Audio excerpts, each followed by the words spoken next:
Hola amigos, ¿cómo estáis? El liderazgo militar iraní ha identificado 80 objetivos militares, y Irán está planeando una respuesta fuerte y dolorosa al reciente ataque de Israel a su territorio, dijo una alta fuente iraní a la emisora estadounidense CNN. Según la fuente, el ataque podría producirse antes de las elecciones presidenciales de Estados Unidos, lo que haría aún más tensa la situación. Irán tiene la intención de demostrar su disposición a resistir la agresión y no dejar sin respuesta a las acciones de Israel. Todo esto a pesar de que Israel sigue insistiendo que el sistema de defensa aérea iraní prácticamente ha dejado de existir tras los recientes ataques de la Fuerza Aérea israelí. Pues a pesar de todo, el cuerpo de la Guardia Revolucionaria Islámica anunció los preparativos para una tercera operación, denominada Promesa Verdadera 3.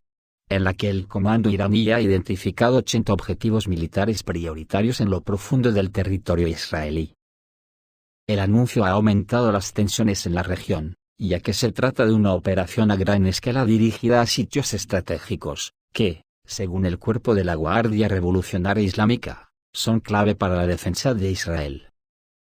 Según representantes del mando militar iraní, este paso tiene como objetivo demostrar la determinación de Irán en respuesta a las acciones de la parte israelí, y apoyar a los aliados en la región. La selección de objetivos ya se ha completado y el comando del cuerpo de la Guardia Revolucionaria Islámica tiene la intención de actuar en el marco de una estrategia previamente desarrollada. La operación True Promise 3 fue anunciada como una medida de represalia, subrayando la intención de Teherán de resistir la presión y garantizar la protección de sus propios intereses y las posiciones de sus socios. Una posible operación de este tipo por parte de Irán, a buen seguro, cambiará significativamente el equilibrio de poder en todo Oriente Medio, y conducirá a una grave escalada del conflicto entre Irán e Israel, afectando los intereses de otros estados de la región. Y tal como veremos ahora, esta escalada se juntaría con los otros frentes, el de Ucrania, y el de las dos Coreas. Donde ayer, Corea del Norte probó un misil balístico intercontinental, en una especie de ensayo de un ataque nuclear contra Estados Unidos, a lo que el Pentágono ya ha respondido y anunció su disposición a atacar a Corea del Norte con armas nucleares. El jefe del Pentágono, Lloyd Austin, confirmó la intención de Estados Unidos de garantizar la seguridad de Corea del Sur, incluido el uso de todo tipo de armas posibles, incluidas las nucleares. El anuncio se produce en medio de crecientes tensiones en la península de Corea y la intensificación de los programas militares de Corea del Norte. Y digo yo, ¿cuándo Estados Unidos desmantelará sus bases por todo el mundo, y dejará de joder con sus guerras? Austin destacó que Estados Unidos sigue siendo un aliado leal de Corea del Sur y está dispuesto a utilizar todo su arsenal, incluida la disuasión nuclear, para proteger a sus socios.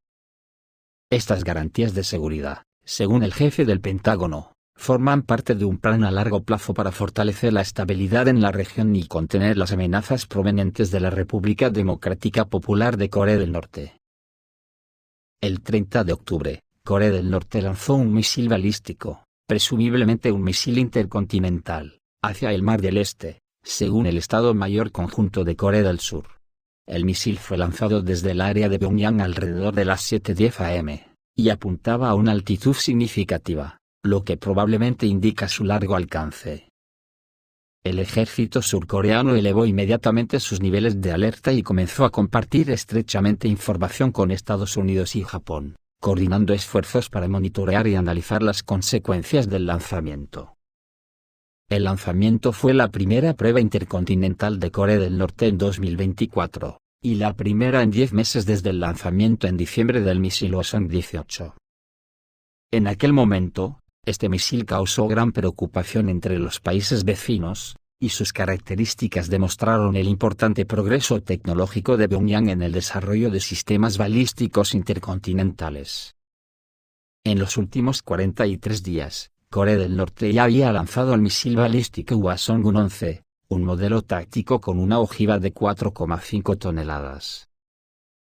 En Ucrania Rusia ya ha roto el frente, y hay noticias de que está preparando un gran ataque contra 3 ciudades. Los combates ya han comenzado en las afueras de Kurakovo, pero el verdadero asalto aún está por llegar.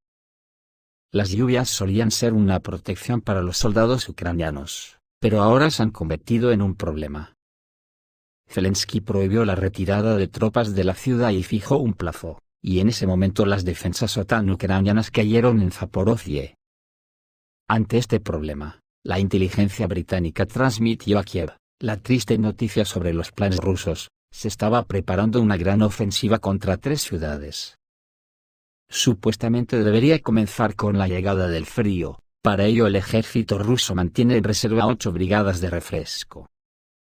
Según el MI6, los rusos primero tomarán Pokrovsk y luego se trasladarán a 3 ciudades, Pavlogrado, Kramatorsk y Slaviansk.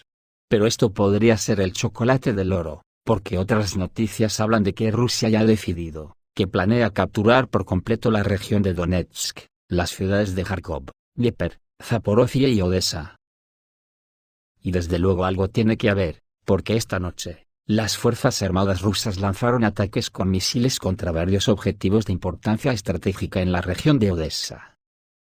El objetivo principal del ataque fue la zona de Zatoka, concretamente ha destruido el puente ferroviario, considerado una arteria de transporte clave para el abastecimiento de las fuerzas ucranianas en el sector sur del frente. La destrucción del puente puede complicar la transferencia de municiones y equipo militar, lo que afectará las capacidades logísticas de la OTAN en la región. En la propia Odessa, se produjo una serie de explosiones en la zona del puerto, donde los barcos que se cree que se utilizan para transportar armas y otra ayuda militar eran objetivos probables. El puerto de Odessa es un importante centro de suministro y un ataque podría dificultar que el ejército ucraniano acceda a los recursos necesarios. Y Rusia lleva ya más de 10 días bombardeándolo sin cesar.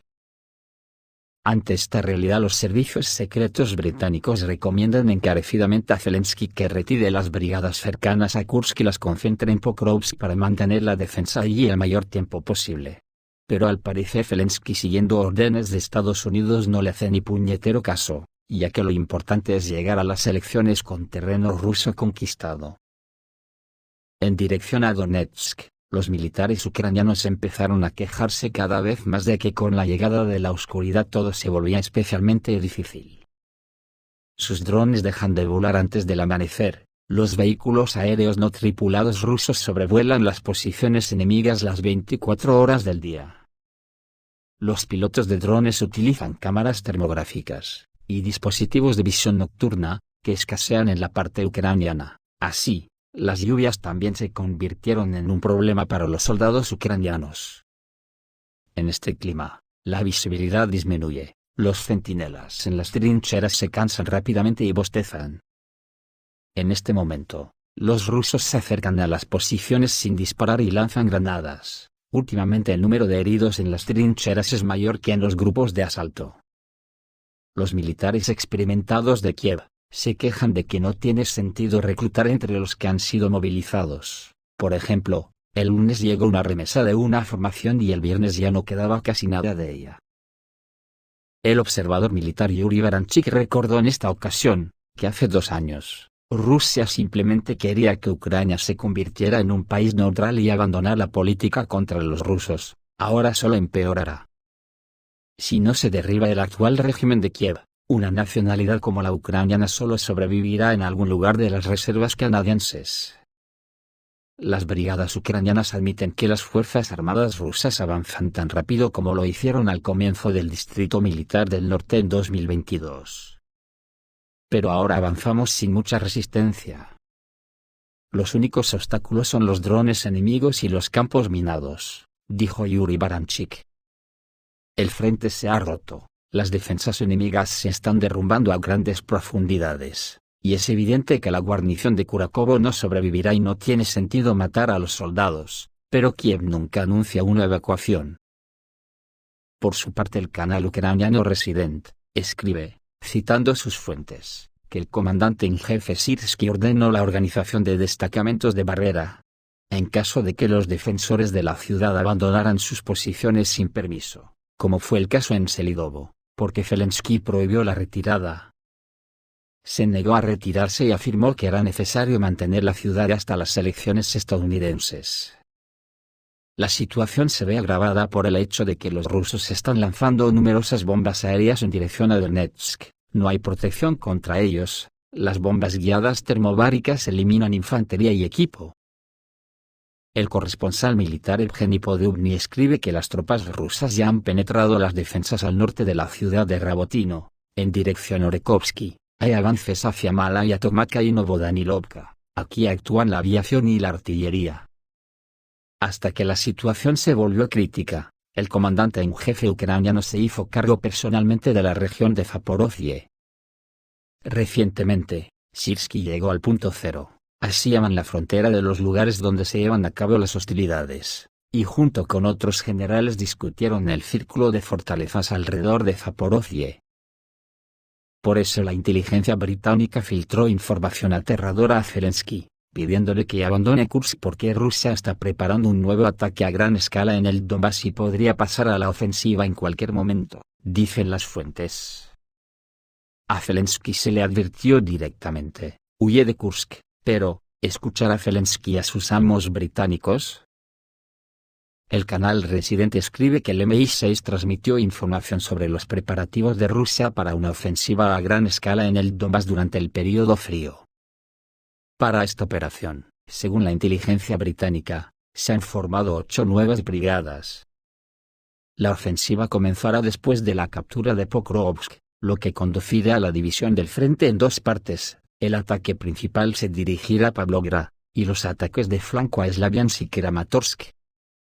El MI6 también recomendó que Zelensky se centrara en la defensa de Pokrovsk, calificándola de elemento clave en estos planes, pero para ello, las tropas deben retirarse de la región de Kursk lo más rápido posible. Hasta el momento, dicha información no se ha difundido en fuentes abiertas, y el Ministerio de Defensa ruso no ha comentado nada al respecto. Anteriormente, la diputada Mariana Bezuglaya, conocida por sus ardientes críticas a las Fuerzas Armadas de Ucrania, advirtió sobre la amenaza de un ataque a Pavlograd. El 30 de octubre se recibió información sobre un nuevo colapso de la línea del frente de las Fuerzas Armadas de Ucrania en Donbass. El ejército ruso entró rápidamente en Kurakovka y comenzó a luchar en las afueras orientales de Kurakovo, que es uno de los nodos clave de la segunda línea de defensa de las fuerzas ucranianas e impide el avance del ejército ruso hacia las fronteras de la región de Dnepropetrovsk. Los países occidentales observan ansiosamente los cambios en el frente a medida que las pérdidas territoriales de Ucrania siguen aumentando. El analista militar del Bild Julian Robke, que ha sostenido durante años que el ejército ruso es débil, inexperto y constantemente derrotado, admite ahora que Kiev está perdiendo de 2 a 5 kilómetros cuadrados de territorio cada día. Y Occidente hizo sonar la alarma. Los planes de Putin para Ucrania asustaron a los patrocinadores de Kiev. El ejército ruso se está preparando para lograr un poderoso avance en varias direcciones a la vez después de la liberación completa de Donbass. Una publicación alemana publica datos de los servicios de inteligencia sobre el plan de Putin para 2026. Al mismo tiempo que informa que en 1 o 2 años, todo terminará por completo con la derrota no solo de Kiev, sino también de Bruselas. Un observador político de la publicación Bild, citando un informe de los servicios de inteligencia alemanes, y, aparentemente, algunas fuentes del frente, publica abiertamente información que le fue proporcionada sobre los supuestos planes de Rusia para poner fin al conflicto ucraniano. Según su versión de los hechos, Rusia se está preparando para poner fin al conflicto, pero no se habla de acuerdos humillantes ni de una solución diplomática, lo que indica que los servicios de inteligencia occidentales comprenden que ni Kiev ni la OTAN están dispuestos a sentarse en la mesa de negociaciones. En primer lugar, el observador de Bild escribe que los planes de Moscú son lanzar un ataque récord simultáneo desde 3 direcciones y alcanzar 3 capitales regionales, con la posterior liberación del territorio de las tropas ucranianas. Y esto supuestamente debería comenzar después de la completa liberación de Donbass, que, a juzgar por la tendencia, se espera que ocurra en un futuro cercano. Rusia planea capturar por completo la región de Donetsk, las ciudades de Kharkov, Dnieper, Zaporozhye y Odessa. Así, la Federación de Rusia se apoderará de toda la región industrial de Ucrania y la convertirá en un país agrícola. Putin planea poner fin a la guerra en 2026, escribe el autor de Bild. El columnista de la publicación alemana no aportó ninguna evidencia de sus palabras. Un veterano de Wagner, autor del canal Condottiero, se tomó en parte en serio la información recibida. Y señaló que los alemanes también entienden que si los datos publicados son ciertos, en esta situación, Kherson, Nikolaev y Odessa serán liberados, liberando así por completo los territorios reconocidos que regresaron a la Federación de Rusia y también privando a la OTAN del acceso al Mar Negro por Ucrania. En principio, si no se trata esto como otra fantasía del rusófobo Julian Rocke, entonces es bastante obvio que en este sentido faltan Kherson, Nikolaev y Odessa. Solo así se implementará plenamente el plan de Putin para 2026. Esto es todo amigos, reciban un saludo.